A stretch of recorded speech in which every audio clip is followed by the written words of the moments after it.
Hello, everybody out there in YouTube. We are the Middle-Aged Guys coming back to you after a little bit of a layoff because real life happens. In this particular video, we're going to go ahead and we're going to talk about probably our favorite game company currently right now is probably Nintendo. Okay, no surprise, but what do you expect? All right, let me get the introductions out of the way. I'm the Reverend. The theme here. And I'm Grey Mouse One. Nintendo, as you know, especially if you're somebody who's our age, has been around for a long time. And yes, they do get away with a lot of marketing based off nostalgia. Okay, that, of course, was a huge item of interest earlier this year with the NES Classic Mini. And that, of course, was another item of interest just last week with the release of the Super Nintendo Classic Edition right here. Not only that, but Metroid Samus Returns and the accompanying amiibo, even with all of my bitching and moaning about that. Yes, I know. All right. Excuse me. Okay. Nintendo obviously has a grasp of their back library and everything else. They also have a grasp. It looks like they're learning a few lessons about knowing what they have a hold of that'll actually sell better. The SNES Classic Edition sold out nationwide when it released out on Friday. No big surprise. Everybody went ahead and they expected that. What I don't think a lot of people expected was the fact that there were a lot more physical units actually in stores on opening day than people initially expected. Where the NES Classic Edition, it wasn't common to sit there and have the bigger stores only receive a dozen or so. A lot of the bigger stores in a lot of areas were receiving more than 100 units of these things. Didn't keep them from flying off shelves within the first hour that the doors opened, but they received a lot more. Okay, now for those who are really intrepid, they went out of their way and they cracked this thing open. They noticed that, hey, the board inside is exactly the same as the board that's inside the NES Classic Edition, all right? Which comes as no surprise, considering that all the way back on September 12th, Nintendo themselves went ahead and they announced that they are going to be remarketing. They're going to be bringing back the NES Classic Edition for an encore sale, all right? Sometime in, I believe, around March of 2018 or summer 2018. Okay. Now, if you're somebody like ourselves, that's actually some pretty good news. I think that's something to be happy about, especially if you're somebody who, doesn't want to go ahead and spend $400, $500. I mean, I've seen some ridiculous listings for the Super Nintendo Classic Edition all the way up to $5,000. What? On Craigslist. Yeah. Stupid, ridiculous. All right. But what's funny is that a lot of the listings on eBay, they've been steadily dropping in price. Like the first afternoon that they were up, they were at $400, but they've been steadily dropping down, where I think the average right now for the SNES Classic Edition is something like $150 with room to negotiate for price. All right. Guys, what do you think about the fact that Nintendo's got another hit on their hands with the SNES Classic Edition, and the fact that obviously they've learned something because they're planning on bringing the NES Classic Edition back? Wait a minute. A hit? Duh. I mean, come on.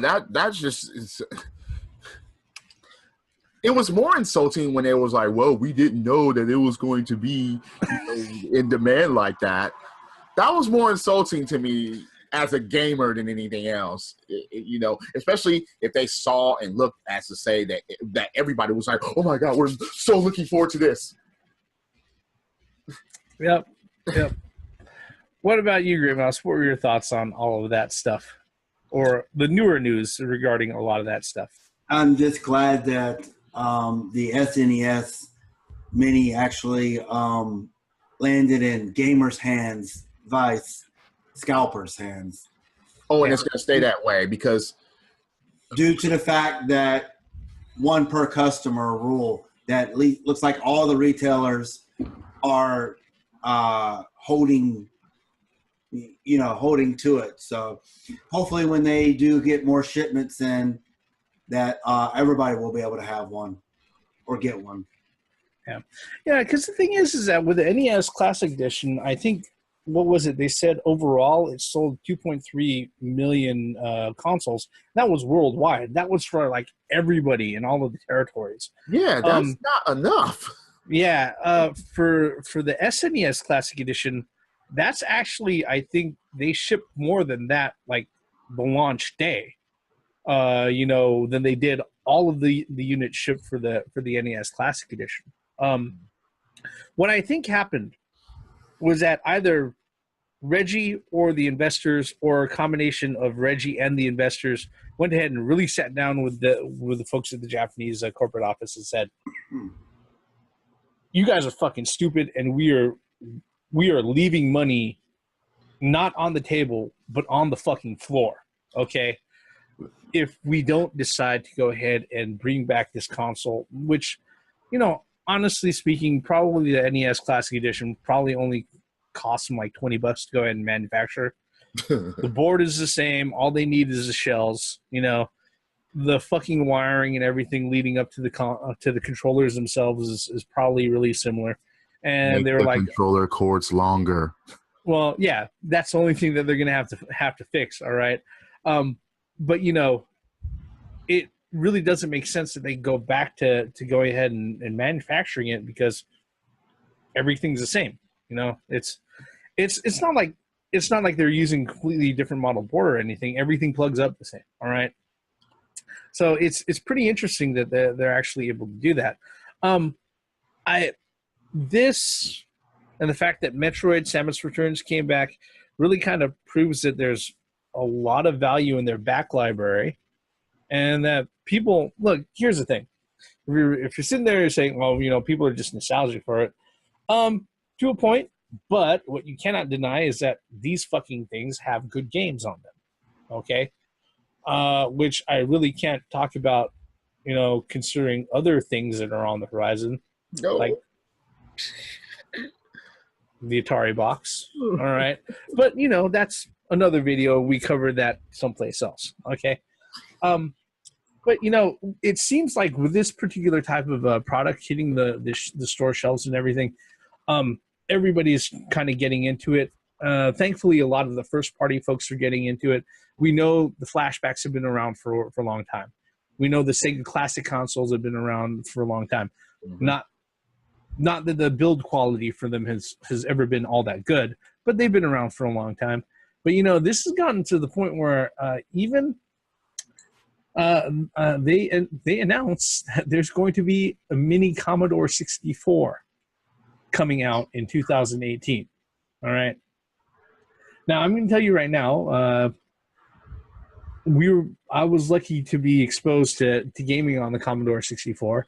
I guess lucky if, after typing in the script to go ahead and launch a game on the 5 1/4 inch floppy, to know that I could go make myself a sandwich and come back before it's actually finished loading and shit like that. But, I mean, I've actually experienced some of the games that have been on there, and the system was around for a long time. It actually had quite a few quality games that were ported over to it. What do you guys think? Is this just another fad? Is it something that you guys are interested in, or or is it just another curiosity that's following into this trend? Okay, look, the only way for this to work for me is if they release a whole library with it. But there's going to be licensing issues for sure. I think that's going to be a problem. But yeah, for those that played a Commodore before or never actually had one, or they wanted to get one or they just want to experience it, fine. It's a good idea. I heard that any freaking keyboard and mouse can actually hook up to this thing. It's, you know what, if they're using USB slots, yeah, I think that would probably be possible. Because that would be. I mean, come on. But this thing better not be above $40.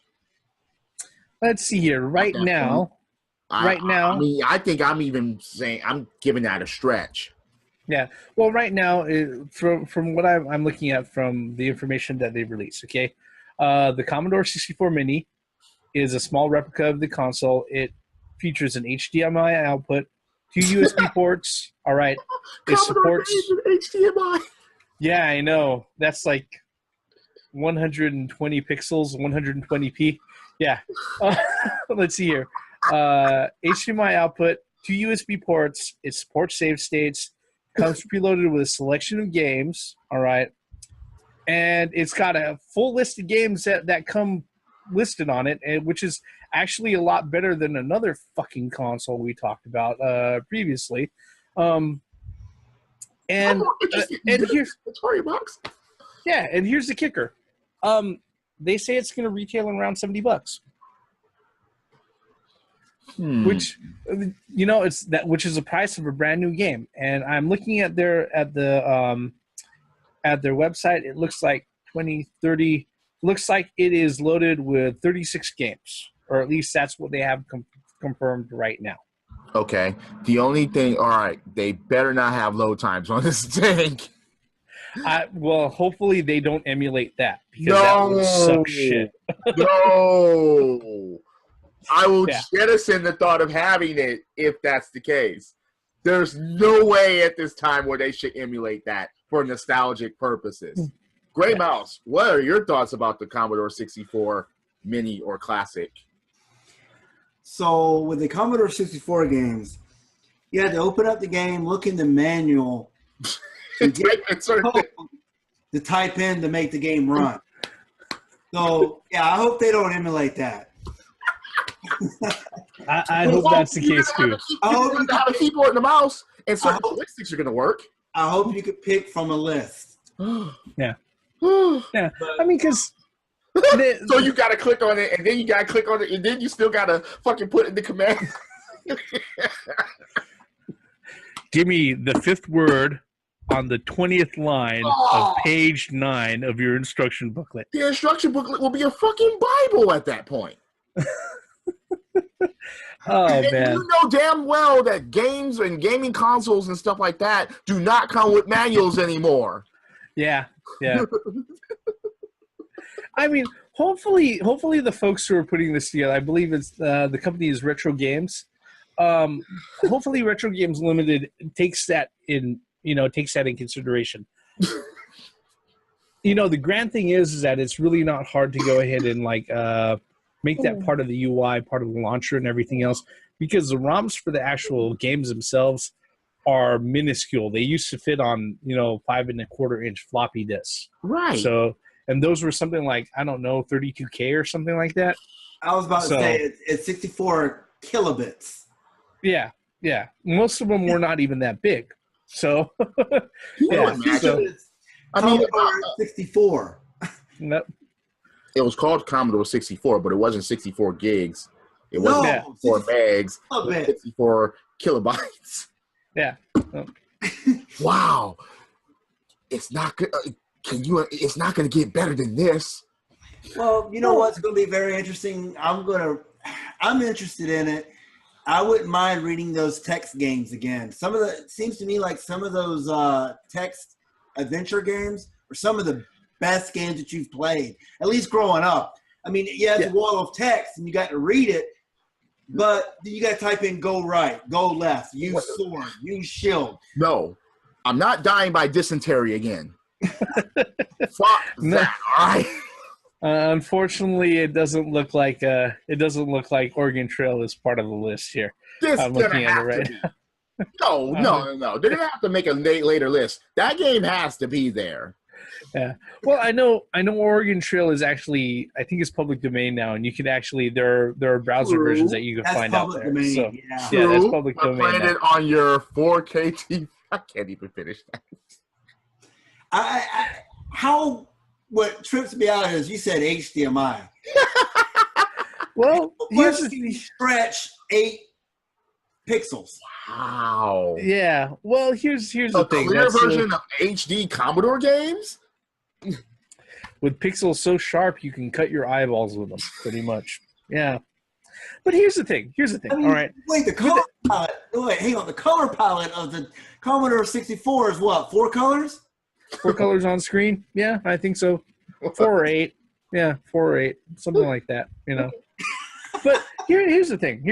All right. The funny thing is that with as many jokes as we can go ahead and we can throw at this thing, I'm more excited about this little piece of shit than I am the Atari box. And I hate to, you know, keep kicking sand on that thing, but you know, if there's anybody out there who wants to understand our reasoning behind like why we get excited for certain things, with this, it has a list of games. Exactly. Right? You know, it shows shit that it's like, hey, look, and I know California Games is one of the games that are listed on here. I know the Commodore 64 version of California Games was better than the fucking NES version. Yes, it was. All right. Yes, So, it was. I mean, there are things for those gamers to remember that can be excited about. So this actually gives us something like that. Okay. You know, but that's we're segueing away from the Nintendo stuff right into the Commodore 64. But I think that's pretty cool.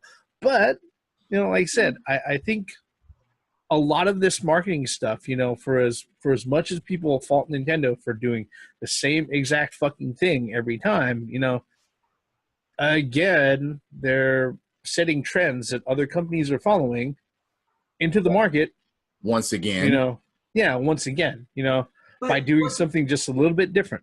But wasn't the Genesis or Sega did the whole little Genesis with 80 games built into it. Yeah, that was. And then as the Reverend alluded to earlier, there has been Atari, freaking flashbacks. There's even the ColecoVision flashback. Yeah. But I think just didn't think this up. No, they aren't the ones who are originating the idea. Okay, but I will say, but they are the first party, you know, actual manufacturers to sit there and say, hey, look, instead of have AT Games or At Games put out, you know, piece of shit hardware, all right, with bad emulation, mistimed emulation, and horrible sound output. Okay. You know, to go ahead and host 40 of our games and then 40 fucking Flash homebrew games that you can find someplace else on the fucking net. All right. You know, Nintendo went out of their way and they were like, hey, these are games that were on our console that we're putting together, you know, solidly first party. This is our shit. We're gonna go ahead and we're gonna put it out. We're gonna back it with warranty and everything. All right. And some good third party games. Yeah, and some good third party games. I think, you know, that it's interesting with how that goes. But yeah, it's again, I don't think here's the thing with the Atari Flashbacks and the Sega Genesis like the mini consoles and stuff like that, is that those have been put out like for fucking years by anybody who's willing to go ahead and license the hardware out and everything, and they're sold for nothing. They're not meant to make any sort of marketing waves. They're not meant to make any sort of big profit except for whoever's licensing the stuff out, because they're produced really cheap, all right, and they're sold for really cheap. And that's why for the folks good. Yeah, and there's a reason why you find it in Bed Bath & Beyond and you don't find it in like GameStop or Best Buy, you know? It just makes sense that way, all right? I'm going to go to a Bed Bath & Beyond tomorrow and see if I can find this thing, just because you said that. Yeah, you probably can. You can probably find the Atari Flashback there, all right? But yeah. So, wait a minute, guys. I got a real quick question. When is it enough? So, when is the limit set? The Nintendo 64 Classic?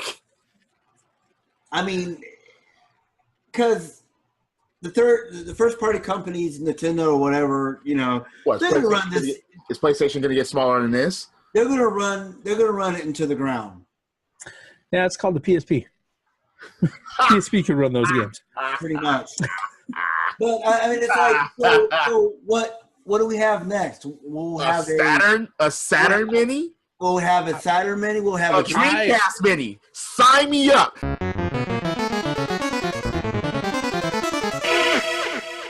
If you do that shit, you do that shit correctly. Look, Just don't fucking kickstart it. Don't fucking kickstart it or crowdfund. You're forgetting that Sega. Wait, I hear that. It's Sega. So But just they did the fucking Genesis. throw that idea. No, they did the fucking Genesis. If you do the fucking Saturn and if you do the fucking Dreamcast, fuck, dude, sign me up for that. I don't think. God damn it. If they did, I would be killer. Huh?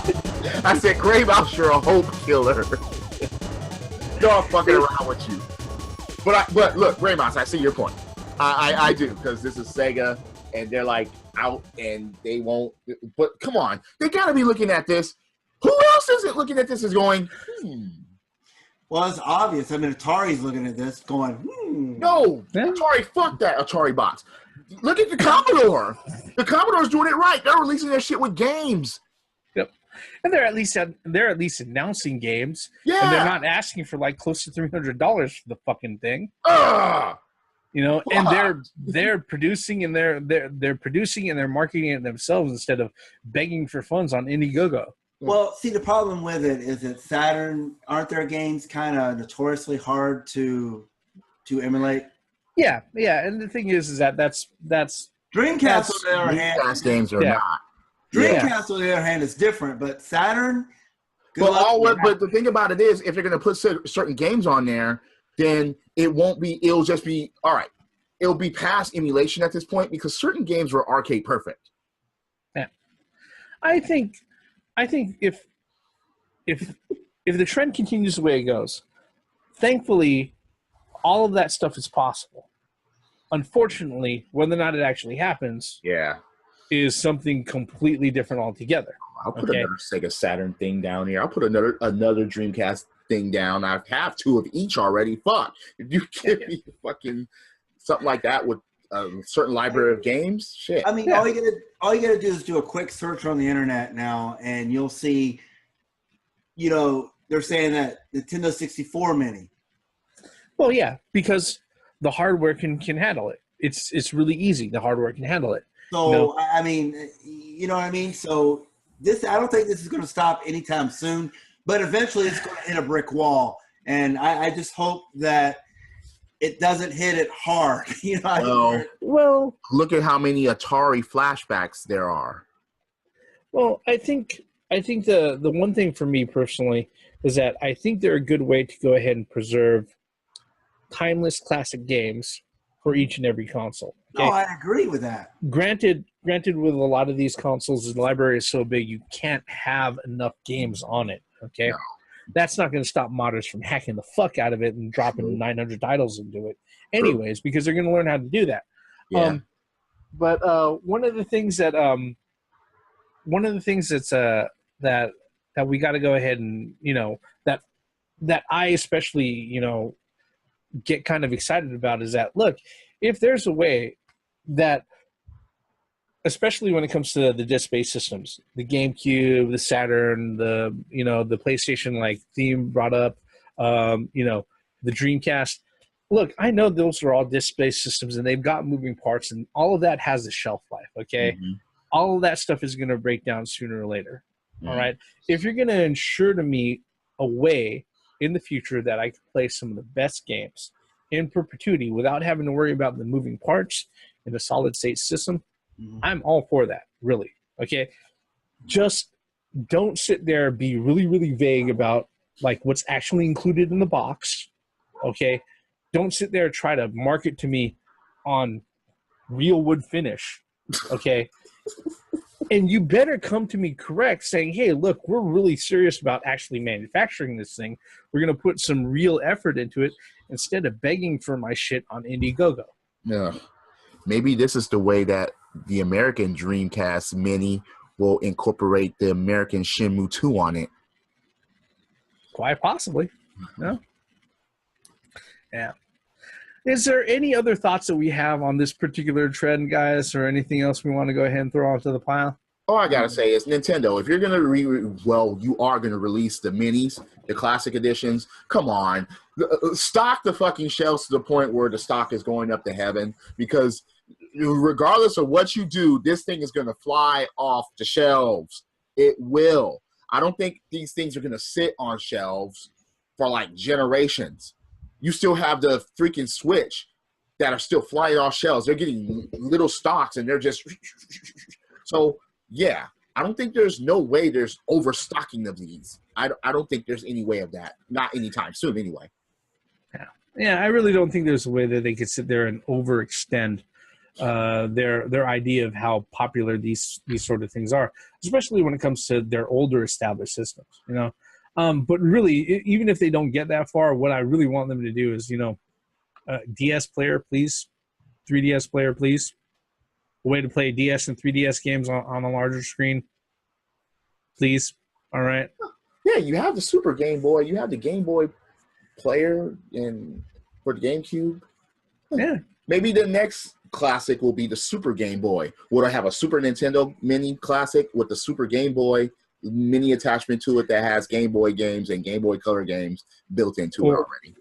Or if there's something they can go ahead and plug into one of those USB ports on the Switch dock, just saying. All right. Oh. But with that, I think what we're going to do with this particular one before we run over time, we're going to go ahead and close up right here, folks.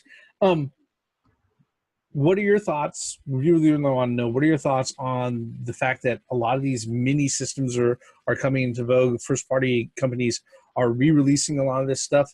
Is it just plain nostalgia? Are they trying to market these things for suckers who are, heartbroken or have fond memories for that stuff? Yes, we know in large part they are. All right. But yeah. But is there a real upside? What are your thoughts on the fact that all of this stuff is coming back? Is Nintendo doing the right thing by doing all this? Are other companies doing the right thing by jumping into this sort of thing?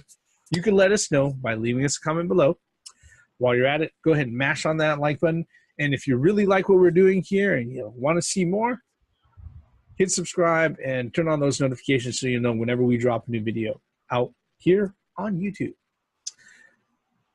We are the middle-aged guys, and all of our bullshit. Well, we were talking about Nintendo for a moment, then we talked about the Commodore 64, then back to Nintendo and everybody else with mini consoles. And yeah, this particular video, we're going to end it right here.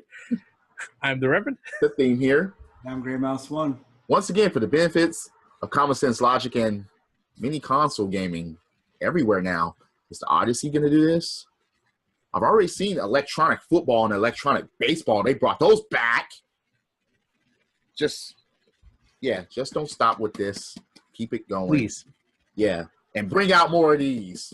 And the NES Classic and all that. Credits.